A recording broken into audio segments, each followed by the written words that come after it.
Thank you to chat for joining us at 10 a.m. Miami time, which is like our lowest peak right now. So you guys are OGs for joining right now. Panda, you wanna kind of give a little overview of what we're doing, or you want me to do it? Yeah, sure. I mean, you probably know better than me, but we got two game developers here, and neither of them started as game developers, and so they've got like an interesting history, an interesting story. A lot of you know Jonathan, CEO XLab, helped create Vail, and I bet a lot of you also know Jmancurly. Tell us a bit about yourself, Jmancurly, in case there's anybody in the audience that has no idea who you are. What's up, y'all? I'm Jmancurly, aka Julian, aka SpongeBob T-shirt guy. I'm a YouTuber, mainly do VR videos, and I built my whole community just by playing VR games. So, it's an honor to be with you, boys. Yeah, and then you decided to do something absolutely insane, which is start a gaming studio with no experience whatsoever. What was the decision? What was the moment that led you to make that decision? Why did you start this business? Well, I'll start it off by saying I have a newfound respect for game developers, especially the solo ones who make full projects from scratch. Essentially, the games that I had been playing on the YouTube come up were exploding with popularity, and my videos played a really large role into that. And I don't want to say that anyone who makes videos and helps a game gain popularity should do that with a sense of entitlement, like they deserve something from it, but that's just what the situation was. And I felt that the feedback I was getting from the game didn't really represent my contributions, and it just felt like there was no connection being made between the creators of the game and the creators of the videos playing the game. So the sole purpose of Schmackle is to build YouTubers and to support our creators to be the game that interacts with their creators the most. That was the start of it all. I just wanted to change what the meta was for all games. Yeah. Yes. So the game you started making is Schmackle. If anybody hasn't tried it yet, spelled SHMACKLE. Period. Yeah, there you go. Something. It's Schmackle. Just you'll figure it out. Look it up. What's the core premise of the game? Just I'm sure a lot of people know who you are, but maybe not as many people know the game itself, right? Sure. On the gameplay side, it's a story mode game where you uncover the secrets of Schmackle Inc. with friends. It's a multiplayer game. You play as the Proto Bro, inhabiting this robot body, awoken by the mysterious CEO of Schmackle to take down the corporation from the inside, because the company has now formed into a evil, entity, which wasn't its original purpose. So you are set on an adventure to find out what happened and how to stop it before it takes over the earth and kills everyone. Yeah. Jonathan, you've tried it, right? Yeah, dude, the first time I got into that game and I went through the opening sequence, I was like, this guy is a creative. I'm very impressed, and I as well thought that it would take me a little bit of time to make a game, and we're coming up on 8 or 9 years, and I have so much respect for anybody that can just launch a game. Just launching the game to me is already such a win that I had a lot of respect for you, J-Man. And I even have more respect for you because I was lucky enough to have my brother that's been an engineer his whole life, and it's still difficult. Without him, I would have 100% failed. So someone like you is even more inspiring to me because you did it really on your own, building a team with no real technical background and just being a hardcore gamer. So that's very inspiring and impressive to me. Thank you, sir. You've been on the grind for a long time. What would you say was the catalyst for you making your own game or wanting to enter that space? The reason why I wanted to make a VR game, it was 2014 when my brother showed me VR for the first time, and I thought it was cool. Definitely thought this is going to be the future, but this was very early on, Steam VR days, a lot of tech demos. Nothing really got me, but I'll never forget, it was Christmas of 2016, and my brother calls me. He's like, come to the studio. There's a shooter in VR that just dropped. You got to try it. And to give you some context, I grew up on MMORPGs and first-person shooters. All the originals, Counter-Strike, Rainbow Six Siege, Call of Duty, Halo, Fortnite, obsessive with them. I got into VR, and within 3 minutes of trying this shooter, I just said, I need to be a part of this. I need to do something in this space. And that's when we started. We decided to make a shooter, and it's now been 8 years. But I'll never forget holding a gun in VR and shooting it for the first time. It kind of ruined flat screen gaming for me. No matter how cool the graphics or anything, it's just nothing compares to being inside the battlefield poning noobs. Thanks. Yeah, That's awesome, man. I mean, I know that story, so but it's still awesome to hear. If you had to start over, what's like a mistake that you maybe made early on that you would not want to make again? Like if you had to start over, make a brand new game from scratch. That's a good question for Jonathan. Who has a lot of Where do I experience. start? For me, you want me to go first? I think you should, man. You're veteran. All right. If I could restart with everything I know today, I would not pick VR. I would not pick competitive, and I would not pick multiplayer, because from an actual engineering standpoint, multiplayer is a beast of its own, competitive is a beast of its own, and VR is a new medium. So the recommendation I would make is pick a flat screen, maybe even a mobile game, single player experience that you can build from start to finish without, killing yourself, basically, so that you can get a little bit of experience and then slowly ease into the hardest thing. I'll never forget the first couple of times I was very inexperienced, and when you start something you don't know, you're very confident. I remember talking to investors and they're like, oh, like, this is your first game, right? And I'm like, yeah. They're like, and you pick VR multiplayer competitive esports? I'm like, yeah. They're like, all right, pass. And I'm like, why? Fast forward almost a decade, they were all right to pass. We are the exception, and it has been an extremely difficult journey, which I would not recommend for a first-time game developer. That's some valuable insight. I would say I would have put a lot more time into making sure that the people I was adding to my team started with or had an extremely strong background when it comes to developing multiplayer games at scale for thousands of people, especially in VR. That adds a whole nother layer of difficulty. Schmackle was released under a pretty tight deadline because we wanted to get our foot in the door, one, to say, hey, we got a game too. And the second thing was to get it by Christmas. And we achieved those things, but at the cost of a lot of staff turnover, which meant discrepancies in the code and different methods of coding, and not having a core person in-house saying, this is the standard of developing for a game of this size with these sorts of ambitions, with the technical limitations of the Quest. So having somebody not on the coding side, but on the structural producer side with coding knowledge, that would have been a game changer. But it's part of the documentary. So, hey man, I'll tell you this. Or sorry to interrupt you, Panda. This is actually a compliment towards Panda. We never understood the purpose of a producer, and the first 4 or 5 years we didn't have a producer because we just didn't think we needed one, and that was the biggest mistake we ever made.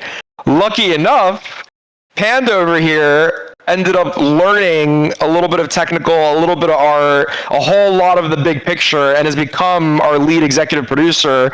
And the difference with having Panda at the helm of Vail versus the creative director, the CTO, and the CEO all trying to do random things together, we're like 10x on efficiency and cohesiveness, which is very important, and also being able to see past the next update, because that's also really important. When we worked without a producer, there was a roadmap, but it was really just every single day fighting for things. And as you know, J-Man, every feature takes a little bit longer than a single day. Facts. Hey, credit, Panda, credit. Thank you, Panda, for making us all not so crazy. Yeah, your own game, Julian, you got it out pretty quick too. You said you were trying to hit a deadline of before Christmas. When did you start? And was that last year that it released? Yeah, we launched it. The release date was supposed to be December 20th for my father's birthday, and we would hit the Christmas thing, but we got rejected by Meta for VRC performance several times, and we couldn't get it out. So it actually came out December 28th, and we spent 10 months developing, and really the heavy development was Wow. 6-7 months out before launch. So the game is in a much more stable place now. The next 6 months will be wildly transformative, and it'll be pretty much an entirely new game by this Christmas. But we had to go through that, and it was really important to me to just say, hey, our foot's in the door too. Like we are a force, and like we're in the race as well. It's not really a race because honestly, everybody wins in VR. Like every player hops between 4 or 5 games and spends a good amount of time in each. So, but I just really wanted to establish myself as a game creator as well. It makes you feel the way you approached it is you tried to get something out as fast as possible. Like, a lot of games that I see, like there's a game that I've been really excited for to come out in VR. I'm not going to name it because it still hasn't come out. It's been like years and you still can't really even buy it on Steam. You can't play, you can't, and like he's been developing it so long that now he's like, it's not going to make any money if I don't put it on Quest, but I'm to have too much like invested in it. It's not going to run on Quest. Like they're just having this struggle of like it's never going to come out at this point because they've spent so long developing it and not releasing it. But then you had this opposite approach where you're just like, let's get it out as fast as possible. Let's get an MVP out there. And now you tell me that like it's going to change drastically in the next 6 months. And I think that's a really cool strategy for like new developers is like get something working as fast as you can, maybe even release it, and you can always reinvent it later. You can always improve, you can always iterate, you can always make it better. Yeah, for sure. I mean, like, look, with anything in life, you're either going to wait until something is totally perfect and then pull the trigger, or you're going to pull the trigger right now and then learn at twice the speed while making the mistakes. And it's like with Schmackle, I've been blessed to have an audience. So every mistake and every failure is the journey. Like people get to say that they saw it when in its worst state. And we've been in bad states. We've been in the broken states, but everyone saw it. So when we get to a point where the game is amazing and everything's working and it's really, really addictive, people say they were part of the journey, and it's all documented. So you can look back and see the changes, which I think is pretty special. And I'm sure the same can be said for Vail. You know, like you guys know this game inside and out, and you probably remember times where it's been not running as well, or the game wasn't exactly what you wanted to, but compared to where you guys are now, it's like, damn, we really churned through the mud. And now look, we have players, we have an amazing ecosystem, high quality experience, you know. I'll hop in and say a couple of things that might make you feel better.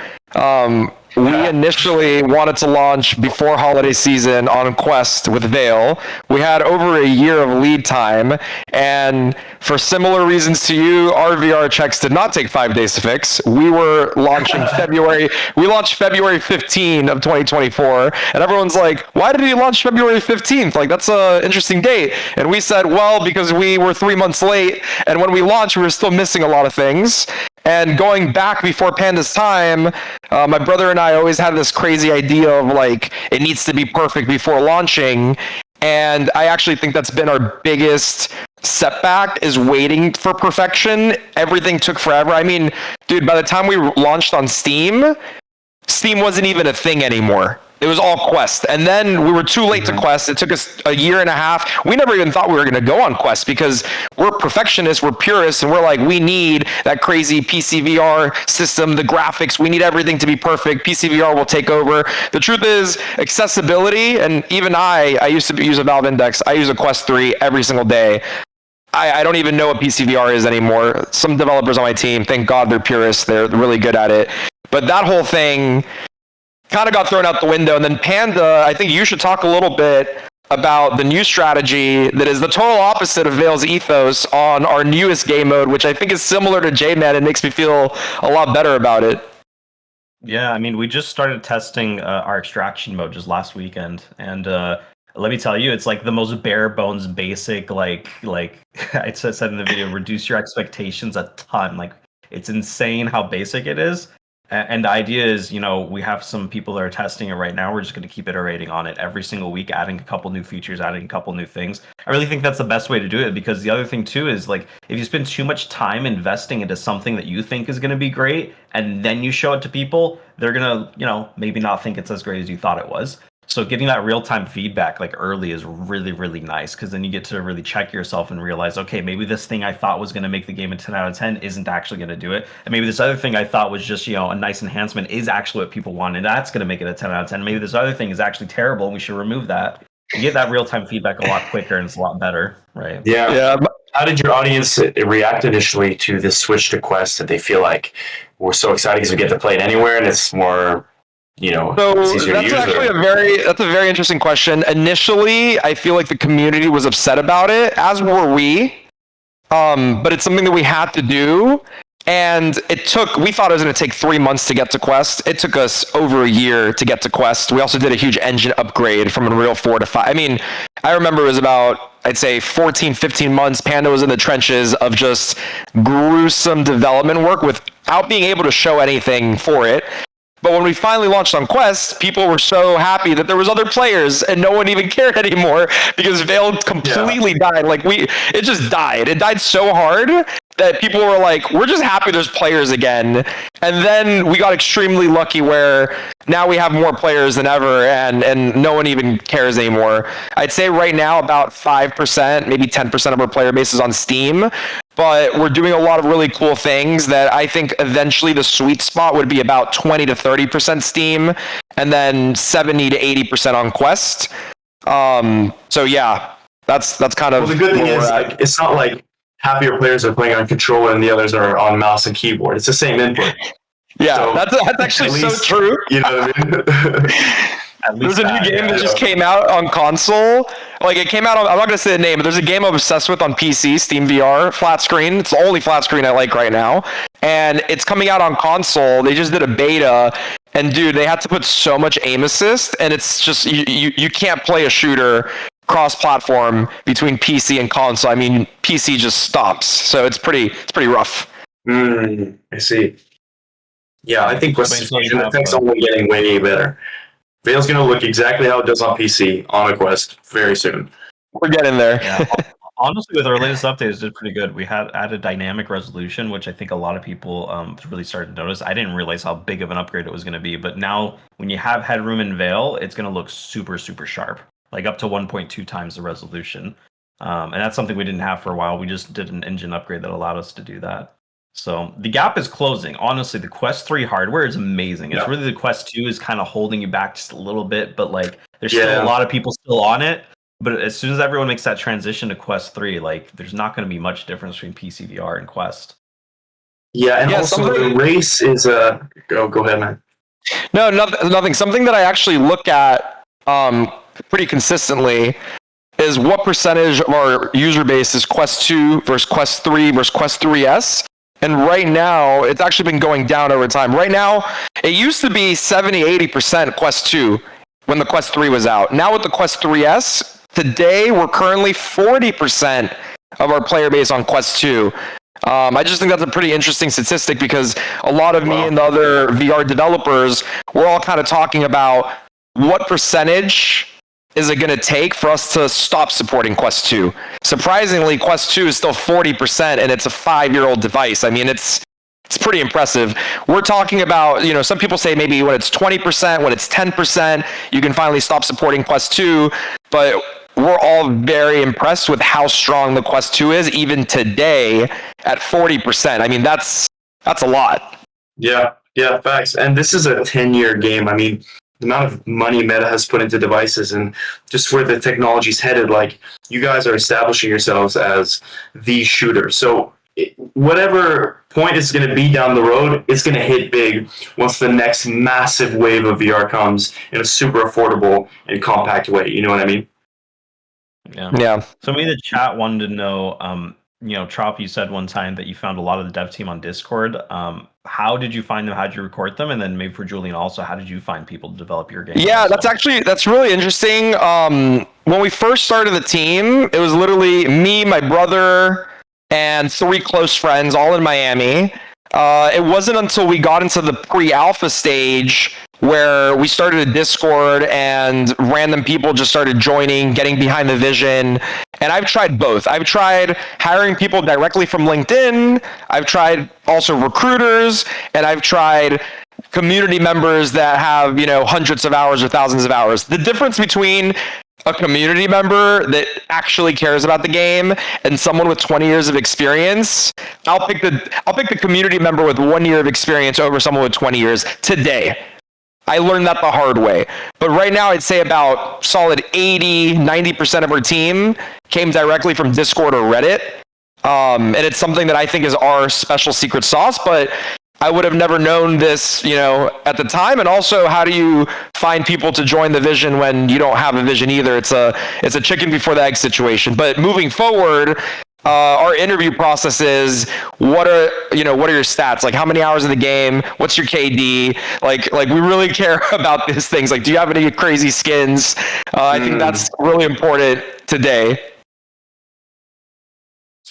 That makes a lot of sense. I mean, we just put out job descriptions and hired local developers. I think that's probably a great idea to look on Discord and stuff. But I wanted to do things in-house so I can be around the computers and point to this and change this and do that and just be, build like a culture and stuff. But at the same time, VR is so niche that the best talent out there are people you don't even know about, and they're people who don't even have any all over the place, by the way. Skills. Yeah. VR is so concentrated. You did do like a public bounty though for like your movement system at one point, right? You want to tell us a bit about that, how that went? Yeah, so we did this competition where whoever could come up with the best movement code for our game would win $1,000, and we'd outright buy out the code. And there's another. Oh yeah, they get a massive shout out in the video based for their projects and whatever they're working on, their socials.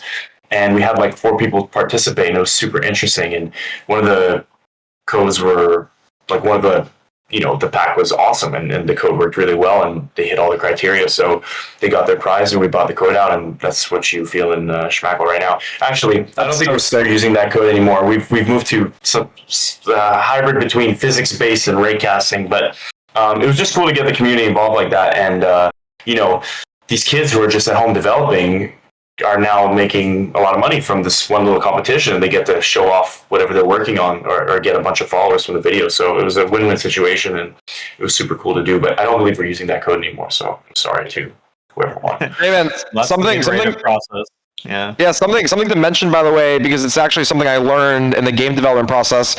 When we first started, we had this idea of 100% in-person only, and now we're fully remote. And because I can reflect back, it's, everything looking back is easier to understand. We would not be where we're at if we didn't do 4 or 5 years in person. Because the in-person, being able to walk up to the computer, being able to see, and you need to do that to the point where you're really stable. Once you're fully stable, then the remote lets you add fuel to the fire because you can access talent worldwide. And you've already built a system, you've built architecture, you've built a culture that people are joining in. But, a lot of people say, hey, you spent a lot of money on an office, you spent a lot of money on moving people to Miami. Was it worth it? And looking back, we would not be where we're at today if we did not have that in-person period. What you did is important. Like, if you didn't do it that way, I don't think you'd be successful right now. And obviously, you're very successful. So I think what you're doing is right. Yeah, thank you. I mean, I'm open to all ideas. There's a beauty about working remote to where your role, as a higher up as the CEO, is you just sit at your laptop and get a whole day's worth of work done. And then there's the other side where you come in and you do kind of a 9-to-5 situation, and but you spend time with people that you care about who are working on a project passionately. So it goes both ways. But I'm enjoying it so far, and we'll see how it goes. I'm open to any idea. I miss the in-person because I actually am friends with the team, so that's the thing I miss. But for us, it's very funny. We're on Slack, and we have a map channel, a cosmetic channel, UI UX channel, and it's all day long. There's 2-3 people per channel, sometimes 10 people per channel. And instead of walking around the office, now I'm I hop between channels. And I've learned that I'm the worst creative ever, so I just sit in and say that's cool, and then no more opinions from me. I'm what can I leak? Yeah. That's all I care about. And also, as the visionary of the game, which is you have a vision of what you want the game to be. sometimes it takes reminding yourself on my end as well. It's like, I want to spit out an idea, but if they're mid working on something or they've spent hours working on a project and I just bombard them with a new idea, that can slow the process down as much as I want to see the game succeed. Sometimes you got to step back and be like, all right, just go work. Like, do this task that's been assigned now. You learned that 5 years earlier than me. My biggest challenge is to actually do absolutely nothing and let the team cook, because the team is so good at what they do. And then there's also this situation where, I am the CEO. I don't feel like a CEO, to be honest, right? I actually feel like the dumbest person on the team, but I am the CEO. I am responsible for the investments and paying everybody. So like sometimes I'll say, oh, I like that. And then they'll take it as, oh, this is like we need to do this, and I get scared to say anything anymore.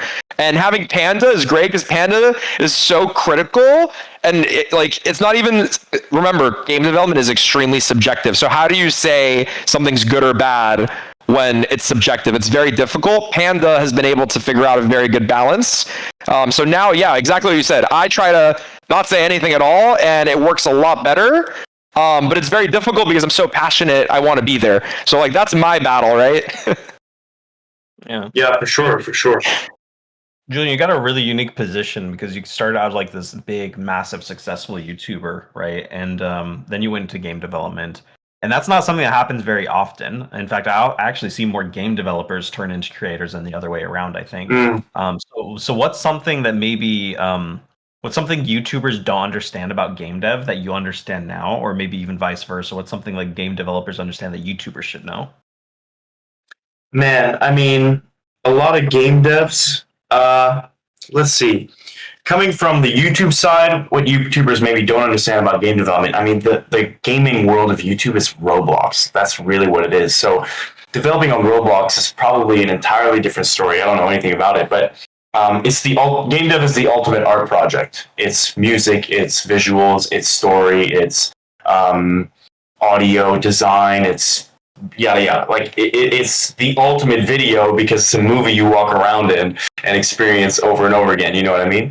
And from the game dev side, I would say sometimes it's easy to look past the community that makes the game work. I would say that my experience observing game developers, no one in particular, but it's like the focus is so heavily on the game. And then, for example, it's like if you launch an update that you think is so good for the community and you're in your echo chamber with your other developers and stuff, then you launch and you put all this work going into it, and then you get a bunch of negative feedback from your community.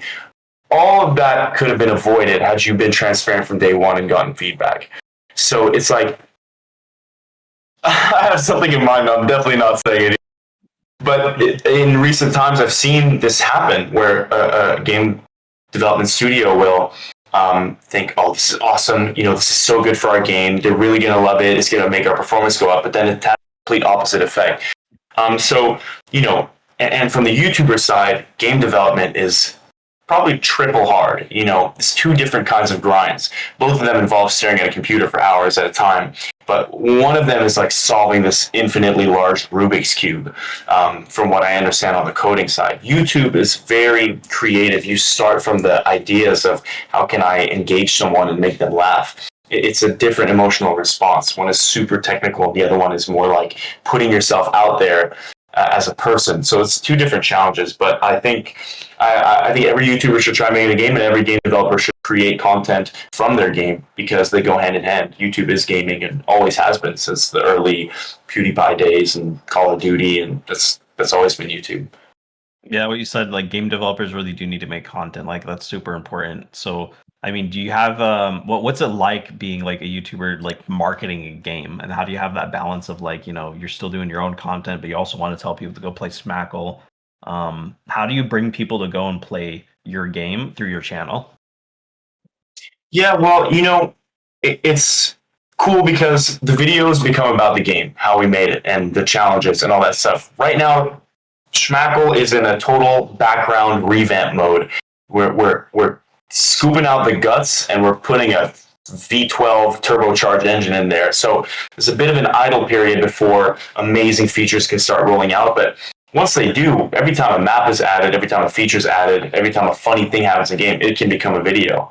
And so that's not really the hard part. And there's also an ego side because I want my game to succeed. At the same time, I am the VR guy, so I'm going to play every game. But I'm promoting every game. And YouTube, after a while, it's all fun and games, and then it becomes business. And you're dealing with businessmen and dealing with companies. So there's that side of it too. But I really try to totally remove that from myself because I'm for the people. I want everyone to succeed. I want all companies to succeed. I want the players to have fun in every game. So, there's a give and take. And as Schmackle develops as a game, I will be making more videos on it, more shorts, more memes, just being totally transparent. Like, if there's something wrong with the game, I'll tell you about it. I'll tell you in detail why it's not working and, accept that. Yeah, I'm really. Oh, sorry. I was just gonna say I'm really excited about the fact that you were and you still are a massive creator prior to game development because you're able to actually make content on game development to non-game development audience. Why is that important? Right. A lot of gamers, which me, by the way, I was guilty of this. I used to complain all the time. Oh, this sucks. That sucks. You don't know what you're doing. Now I play games and I have so much respect. It actually makes you appreciate the art more than ever. So I think someone like you that has the largest, if I'm not mistaken, the largest VR audience, most of it quests, right? All of a sudden, now you're educating on how difficult it is. So there's a new generation of gamers that can have an appreciation for game development. I think that's brilliant. And something that I learned the hard way is, and you probably know this better than anybody, and I think it's one of your secret sauces, is when you're making a game today in 2025, modern day game development, you have to think about TikTokable, short form, streamable gameplay design. It's a new way to design games, and that's something in Vail that we really didn't think about early on. And there was a guy that came into the studio from Halo, actually from Bungie, and he said to me, one piece of advice: when you design the game, make sure, even if there's a rubber ducky that you hit with a plunger in a corner, just do it. It sounds stupid, but everyone's gonna go do it, record it, post it. And he showed me raw numbers. He said, go look at Call of Duty right now. It's the best example of live streaming numbers. Why? They have multiplayer, they have Warzone at the same time. Multiplayer has a fraction of Warzone, and if you look at the multiplayer, 90% of it is competitive, which shows that very few people actually watch regular Call of Duty multiplayer. It's all either hardcore esports people looking at professionals, which it's still only a fraction of Warzone, and the reason why they like Warzone to watch it is he said that the sweet spot for a streamer is anywhere from 15 to 30 minutes, being able to play with your followers. So for example, if you're streaming, you can do a Warzone Battle Royale on Fortnite, right, or Call of Duty with your streamers. It's 10 to 20 minutes, then you replace them. When you're doing multiplayer, everyone's respawning randomly, like there's no real camaraderie.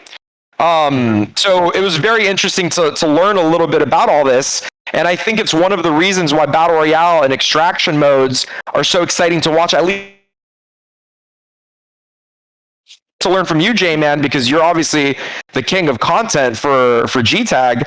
Like, how does that, can you give me a little insight on just how does the process work for creating content inside of a sandbox game like that? Because I feel like you have endless possibilities for content, and like, how do you come up with ideas? Like, how does that whole process work? Thanks, man. Well, to add on to the Call of Duty thing, like every algorithm, every video algorithm prioritizes watch time. If your viewers are spending more time on the app, they're going to push your content more. Oh, did I cut out? No, you're there. No, you're here. Okay. So if you watch longer, they're going to recommend your content. And the only thing that keeps a viewer engaged is storytelling. The reason why multiplayer Call of Duty doesn't work is because you're dying and living so fast. Every time you drop into a Warzone lobby, it's a story. You first drop, you find the loot, you go through initial conflicts, then the zone starts closing and it gets more tense towards the end. The conflict grows. So the players, they watch for longer. And Dude, the world wow. is short form. You know what I mean? Like the world is totally short form, and it's gonna go. Every kid nowadays is this, and then they're gonna put it in your eyeball, and you're just gonna be like this all day, right? Like that's where it's going. So, creating something that the viewer can follow until the end is your only. First 5 seconds, the first 3 seconds actually for shorts is the most important. It's some kind of hook to get them to watch at least 80% of it. And, you know, I would recommend short form to anybody because it's the easiest way to get into content production, especially when you're already running a huge company. Like, I got so much busier as soon as Schmackle came out. Like, it became a lot harder to make long form videos. I had started that, so the viewer base is already used to my long form, and I can continue making them. But when it comes to ideas, it's like, okay, what story can I tell about one of our players? So, like, for example, one of our moderators, Pizza, was a moderator for like 7 years, I say. One of my moderators is leaving, and the reason why is really sad. So he's been a moderator for 7 years, and he met me at VidCon twice, and he did this, but one day he sends me a message and says, I can't do this anymore. So I message him back, and turns out he doesn't have the time. He's going to school, but leave a comment saying, I love you, Pizza. His name was Pizza. It's just you got me. I was actually curious right there. I was curious. You're so good. You're so good. No, but like, you know, it's like, so if in Vail you guys are adding a scope, start with the reason why it didn't work or the reason why it's not working right now. And then say, my goal is in 1 minute to see how many headshots every time a player spawns in this map, half of their legs are stuck in the floor. So we went into the Unreal Editor and we moved the camera under the floor. Turns out the collider on their feet conflicts with the texture, blah, blah, blah. Like, you just kind of build it out, you know what I mean? And it's fixed. Go play Vail right now. Dude, you're good. Damn, you're good. Hey man, I'll send in my resume. Let's talk. No, we partner up. We gotta do like some dope like cosmetic collab. I actually like that we're friends and we have two really cool games and they're totally different. I'll tell you, in all of VR for shooters, I'm friends with a lot of developers, but with the shooter developers, it's this weird situation where like we're friends, but we're competing. And I'll be honest, there's only one developer that has a very successful shooter game that we genuinely are friends because we've genuinely been beat up for 10 years and understand the struggle. But every other shooter, you know, we're fake friends, it feels like. We're always competing. But, you know, for you guys, like, I'm like, go play Schmackle. That slaps. Like, please. Here's what's interesting. It's like with YouTube too, every one of your friends becomes a competitor if you're making content together. And it's the digital world. But the amazing thing is, if you walked into a restaurant and said, hey, come eat at my restaurant, they'd kick your ass out. But you can do that in the digital world. I can go play another game and say, come play my game. You can go play another shooter game and say, you know what, we did this gun mechanic better, come play Vail. They can't kick you out. You know what I mean? Unless they ban you, but then it's like, really, bro? Unvote you on Reddit. I don't know if you know the lore, but I'm like the most hated man on Reddit for some reason. I don't understand. Reddit is just something I do not understand at all. I try so hard, and I think that's the problem. It's just. Are you a Reddit guy, J-Man? Dude, I was in high school, but it got so biased that any opinion that wasn't general consensus got buried under comments, and then I realized, like, dude, this is not factual information I'm getting anymore. So, you know what drives me crazy? I talk to Panda about this all the time, but for some reason, Google decided that Reddit is facts. So when you're Googling anything about anything, all the Google AI, it's all Reddit sourced. And I'm thinking, what is going on in this world that Reddit is now the source of truth for the internet? Who is verifying these things? It's, it's an interesting battle that we're fighting. Whoever controls the algorithm controls the world. But I think what's really interesting about Vail is, like, you know, you guys have been at this you've been grinding, and you put in the work to make sure that the mechanics are the best quality of all the shooters. Like, the scopes are amazing, the audio is amazing, the game modes, you know. So all that grinding is. There's going to be a section in the next couple of years where it just explodes because you did the work to solidify yourselves as the quality option. So, you know, it's amazing that we can both coexist and have our games because they're so different. But I don't think anyone is going to create a shooter out of nowhere that's going to touch the quality side of Vail. You know what I mean? So I think y'all are chilling, man. I appreciate it. What I tell, oh, sorry, man. I was just going to say, what I tell my team, and I even say this sometimes, when I meet other VR developers that are direct competitors and they start getting aggressive, I'm like, guys, there's Call of Duty, there's Halo, there's Fortnite, there's Battlefield, I'm like, if we're fighting over players, the industry's the problem, not us. We need to wait for the market to grow because there's dozens of ultra successful games, and something that's a little frustrating. I'm actually curious what you think about this. So currently, I stock this every day. What number does Vail place on most popular and on top earners? And there's a lot of fascinating insights on here because some of the most popular games don't even place on the top earners, which means they make no money. There's some games that place really high on the top earners and have no players. So this whole thing of having players and being able to monetize to afford the servers is a very, challenging thing that I think about constantly. And we finally made it. It's interesting. We were like top 20 played, not even placing on earners. We've been focusing on trying to, sustain the server costs and the business expenses. We just hit this morning, I believe 25 played and 25 earned, which it makes sense. If you're the 25th most popular game, you should be making the 25th most amount of money. So like we're finally there. But the harsh truth, which I was talking to Panda about it, is we're the 25th top earner on the store, and we're still not profitable. So what does that really mean? And we don't know. Do you have to be a top 15, a top 10 to actually sustain a game? And I'm curious, because you just started and you're spending a lot of money trying to invest into VR. And going back, by the way, I just checked last week. Meta is about to hit $100 billion total investment into Reality Labs by this year.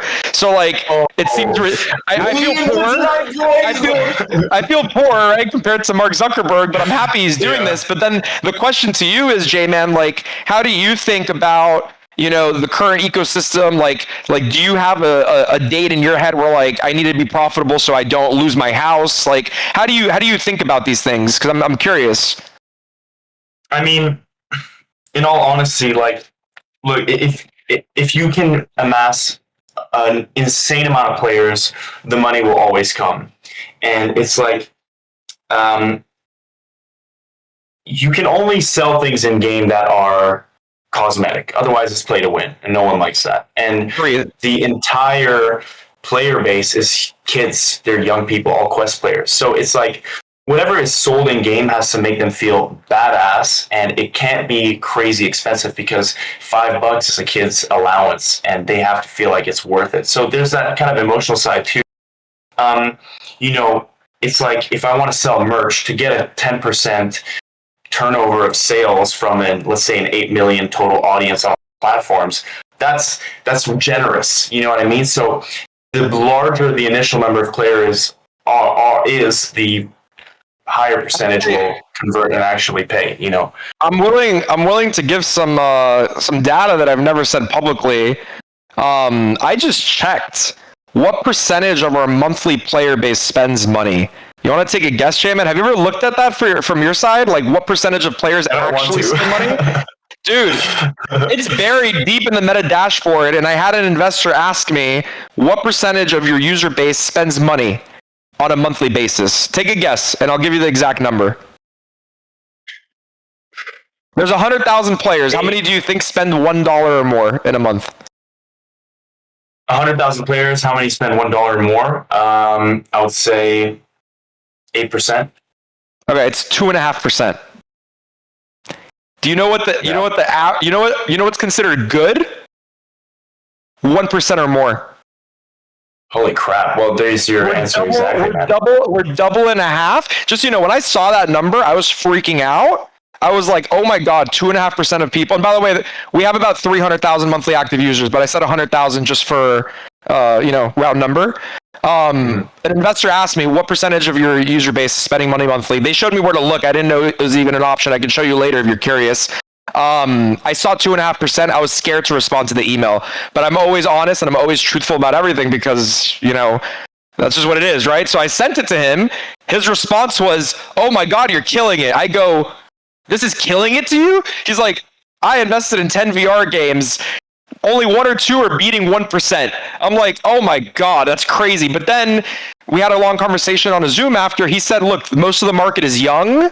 So you kind of have to grow with the market, because if most of the market's, 10 to 16, people don't really start getting, jobs until they're like 16. Once they have jobs, that's when they start supporting game development." Yeah. But it was just a really interesting thing. Yeah, and when you got all these players coming in, they're playing with all their friends, and they're spending every day in it. The longer they play, the more they're going to be like, "Damn, I want to change how I look. I want to look badass. I want a better gun, like skins and stuff." So yeah. But that was super fascinating to me. You should take a look and then tell me offline. I'm just very curious. I will check, man. That's pretty interesting. I'm ready to get Schmackle to a super nice production level, and then I'll go check. Right now, I'm too scared to. Don't worry about it.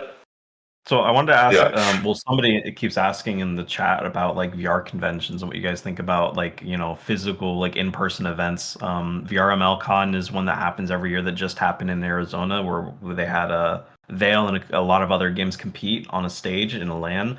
And then you went to VR MLCon, or not the Vail Miami Major. The Vail Miami Major. Yeah. Right. That was a lot of fun. And then you also, I know, J-Man, go to a ton of like in-person events like at VidCon and other things where you meet up with all kinds of your fans and stuff. I see you're pulling something out. Let's see. Yeah, for sure. Hold on. So hang on. Oh, there it is, bro. Dude, I have one saved too. Dude, the fact you saved that means so much to me. That was the first LAN we ever did.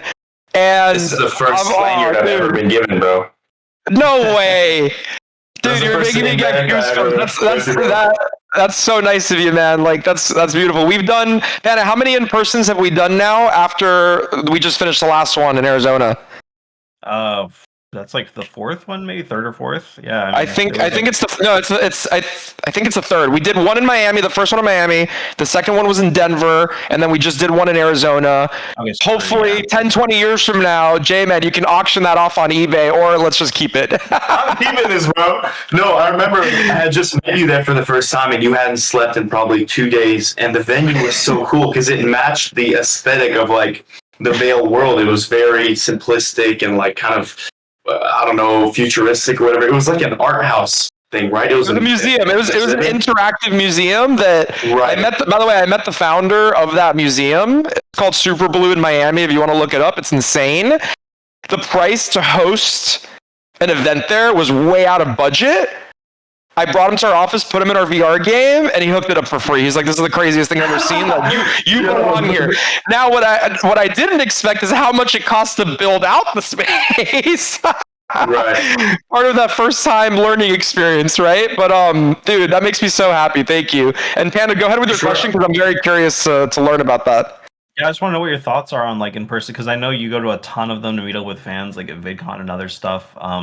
Like, do you want to see more of these events? When do you think we're going to see them more often? Like, we should have like a massive industry-wide VR event. Honestly, that'd be great. I agree. Like, so the only event I ever travel out of country for that, hopefully MetaConnect. I'm maybe going this year. I'm waiting for the invite, but the only time I go to the US is for VidCon, and it's the biggest VR convention of all time. It's VidCon, because I'm not saying this to toot my own horn, but all the Jmancurly viewers are there, and every kid brings a Quest 3 to get signed. There is no larger collection area for VR gamers. I went to AWE for the first time right before VidCon, which is the Augmented World Expo, and they're showing off military XR tech. It's all XR. It's like visuals and, glasses and all the really... Here's the thing. It's like every company that's there is very small. Like a really small company. And the future is either you develop an entire yourself and implement your technology, or you get bought out by a massive company. So like one company is dedicated to camera-less eye tracking. Another one is heads-up displays. Another one is speakers within the stem of the glasses. Wow. So they're very small, but nothing was directed towards gaming except a treadmill, which is the size of this entire room and cost $10,000. You know what I mean? So, and Meta had practically zero presence there. There was like one or two people representing the Meta AI glasses, which are fire. But it was just so interesting to see. But like the gaming space, I think, is what's carrying VR right now. XR is coming. Like we're gonna get fire. I'm gonna wear them all day. They're gonna take a picture of me while I take a crap, and say la vie. It is what it is. But like we're gonna get there, but there has to be a convention for all these game studios for the kids to come. It has to be a freaking. Where's the Ferris wheel? Where's the popcorn? Like, go get your merch from Schmackle. Go get your Vail, white jacket and the helmet. Like, it's got to be fun. Like, it can't be a conference because no kid playing the conference full of adults talking about AI all day. Yeah, no, I think there's room for an in-person event, like an industry-wide one, but on the gaming side, and it's got to be fun. And we'll start it on VRCon or something. Dude, that'd be dope. Panda and I actually went to Germany for Gamescom, and that was actually an amazing experience. It's just VR was, a small percentage of it, but they did something really cool, and like 90% of the people there are just gamers.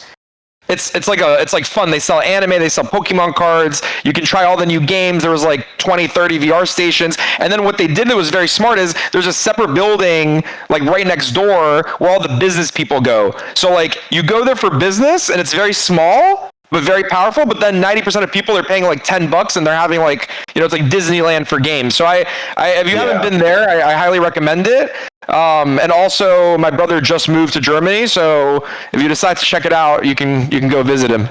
But that was the only one I've been to. Awesome. Dude, I've been to a dozen conferences and they're all so boring that I stopped going. But the Gamescom one is fun. It's actually fun. I don't know. Do you feel that same way, Panda? Yeah, it was a great time because like you said, a lot of them are just like very tech oriented towards like business people trying to like show off their product. A Gamescom and is really unique because it is for the gamers, and I think also there's a place for like VR LAN type events like VR MLCon where it's like it's a show of people competing and it's that energy of that going on. Well, I'm biased, but VR MLCon, obviously I'm biased because we help support that. But yeah, I'm a huge fan.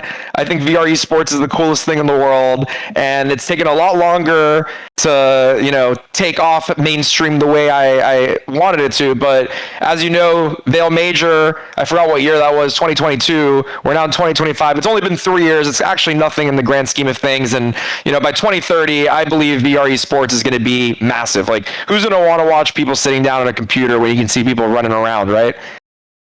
And I think the way we watch is going to get better too. I mean, I don't know if you've been to Sphere in Vegas, but like the way shows are watched in events are going to be so cool. Sick. And with VR tech, bro, like imagine you sit in a bubble with some homies and your first person view of the guy on stage playing or something crazy, or you watch it in VR there. You know what I mean? There's so many cool ways to do it.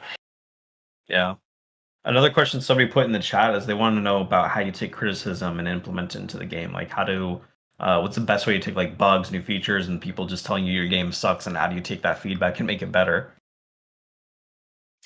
Man, I mean, look, the internet's a wild place, and people say things they would never say in person because you've got the filter of a screen. At the same time, it's like, okay, are you actually trying to be helpful here, or are you talking smack? I mean, I'm sure we have both had our fair share of just haters, but the only time I've really experienced actual hate in my career is anytime I've spoken about AI or generative AI generating images and videos. And I find it like, kind of unbelievable. Like, there's no escaping this technology, and it's going to integrate itself into gaming. It already is. You think any game right now is out that's not being coded by Gemini, or like, it is what it is. And but honestly, it's like you can filter out the noise, and if it's great feedback, then great. We have a ton of people who are in our community actively hacking our game. They screenshots and document everything they did. They send it over and say, hey, look, this is how I bypass your security. This is how I access no-clip and fly hacks. You know what I mean? Dude, we have the same thing, and we're so lucky because we have like, I think they call it white hat white hat hackers, and we have a lot of people that hack the game, but they'll send us like, I just hacked your game, this is how I did it, and I'm like, oh, thank you so much, like, I love you, can I please give you something in game? And they're like, no, I just love helping. I'm like, thank you very much. We've actually been very lucky and have not experienced like a really bad cheating or hacker problem, and we have some pretty intense anti-cheat, which is very costly in terms of money and time to maintain, but we've been doing pretty all right with it. I think for a game like yours, it might be easier because no one's trying to compete, but you just, like, what type of hacks do you, like, deal with? I'm curious. I mean, I would say I'm a much bigger target. I mean, in my experience, the bigger I've become or the bigger challenges I've taken on or put out more stuff, the more hate I've gotten. And I think it's just part of it. You're an online figure. People think you're cringe, and they don't know that I'm a person too. And I become a bigger target for hacks and stuff. But it is what it is, and it's like, even if they try to hack, it's like, unless you start arguing back or you give in, it's like, who is this guy? You're just chilling in your room on your laptop, like trying to screw up some game. Like, we're gonna ban you anyways, bro. And if you help us, I'll give you 100,000 Schmackles. Go buy whatever you want. I like that. I like that approach. Yeah. So. All good. We're getting to the end here. Jonathan, are there any other questions? Anything else you want to bring up, ask before you close this out? Julian, anything? I have a couple questions that I wanted to ask J-Man myself, just because I'm very curious. How do you feel about, because you're very unique in the game you made, how do you feel about VR games that copy flat screen games? Like, do you think that's going to help or hurt the ecosystem? Because your type of game, it's impossible in flat screen. Our game, it's possible. It's actually the number one thing on flat screen. We're just enhancing it. So I'm very curious, like, how do you feel about that? Well, if you took Half-Life Alyx and put it flat screen, it would be enjoyable too. I think it's like, if anything, there's no rules. You're not breaking the law. You're not hurting anybody. If you see something pop off on flat screen, implement it into VR and make it better. Like, I think Peak, the game Peak that just is going viral now, would be sick in VR. I agree. That's what, Lethal Company became a VR game. And, whatever, like the wizard game where you say the command, like fireball, like that would be hilarious in VR, where you're going screaming, throwing powers out. So I think it's, whoever has access to VR is probably going to pick so much cooler and more immersive, and it's hilarious at times. So I think it's win-win. Gamers like to play games, and no one's locked to one. So, all right, I got two more questions for you. This is a question I ask a lot of developers that I'm curious about. How do you feel about Apple Vision Pro for gaming? Is that a joke? Is that a thing? Should we even be thinking about it as developers, or just nothing?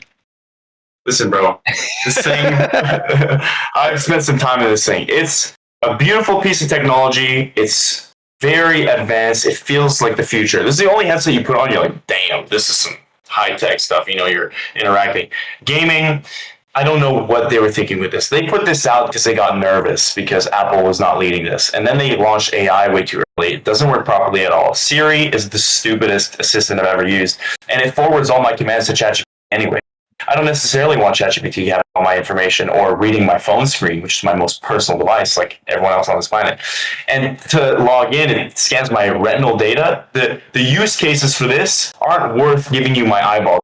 Like, it's not like I'm using this every day. It's like, all right, I'll use it for security. It's like, now Apple has a database of all calls. That's going to be worth something in the future. For gaming, I don't think we're there yet. It has a battery pack. This thing's really heavy. And probably at one point, but it's going to be App Store stuff. We're not getting any PC VR. It's going to be probably their own, exclusive games. I'm guessing you have to develop it for this product only. But who knows? I don't know. If I could play with this with some PC VR controllers and connect it to my PC, that would be fire. Because there's the visuals are insane. Like the OLED. The quality is amazing. The quality is amazing, but I never really believed in it because they didn't make controllers. I recently saw, apparently, I don't know if it's factual or not, but apparently they're partnering up with Sony to integrate the PSVR controllers with Apple headset. Now, if this is true, that could be pretty interesting because I think the controllers they made are really sick. So let's see. I'm optimistic. I'm an Apple fanboy. I've been an Apple fanboy my whole life, except for game. By the way, except for gaming. For gaming, I'm Windows all the way. I mean, it is what it is, right? Between Xbox and PlayStation, I was an Xbox guy until I got Red Rings of Death, and then I went PlayStation, and I've been PlayStation ever since. The last question I have for you, because this is something that I constantly think about. Please. Investment in VR, right? So we have one of the world's smartest people, whether people like him or don't. He's obviously successful, Mark Zuckerberg. He's invested almost $100 billion into this space. He's not dumb, right? Must be a reason why. So talking to investors for me around COVID, metaverse, Meta becoming Meta from Facebook, it was very easy to raise capital. And, ever since COVID kind of stopped and like everyone's on AI now, the metaverse is dead, right? Like that's what people say, at least from the older investment standpoint. So my question to you is, you are in the space hardcore and you have pretty much invested your life savings into this, which is pretty crazy. What makes you comfortable doing that? Like, what makes you comfortable taking all your life savings and investing it into this? Is it, and I'm just going to make a couple assumptions that I think about, is it, hey, Mark Zuckerberg dropped $100 billion, so like I must be good? Or I love VR, I don't care if I go bankrupt? Or like, what is it? I mean, I've invested my life savings into VR, but I wouldn't have life savings without VR. I have them because of it. And, I made my money. I am currently making money. I didn't make it yet. I'm very much in the early stages. I don't want to say that, I made my money. I'm chilling now, but that's not the case at all. But I'm saying I have been able to make livable money through VR and making videos. And I'm an investor too in Meta. I believe in where they're going with it.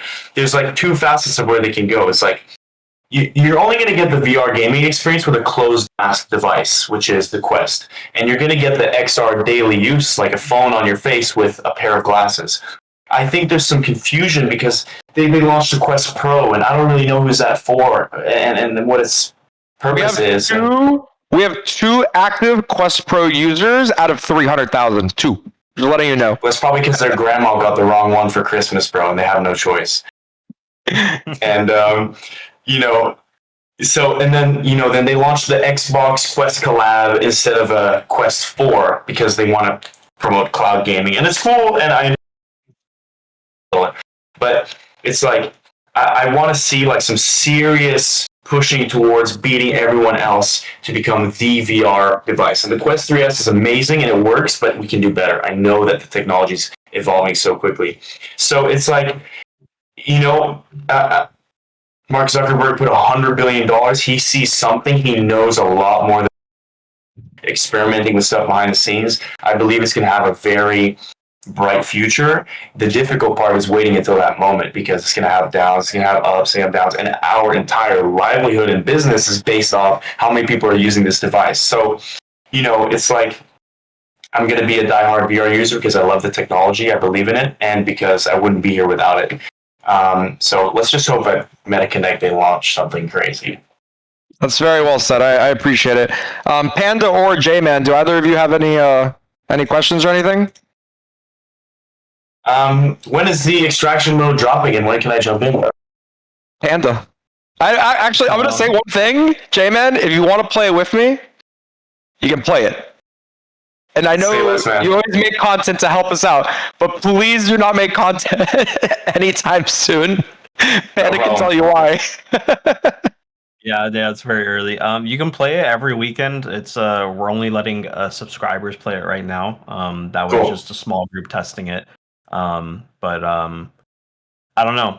We'll release it when it's ready. We want it to be good. Yeah, exactly. On every week, and we'll see. We'll see what happens. Yeah, our goal is super simple for this. Every single week, we're pushing a new update.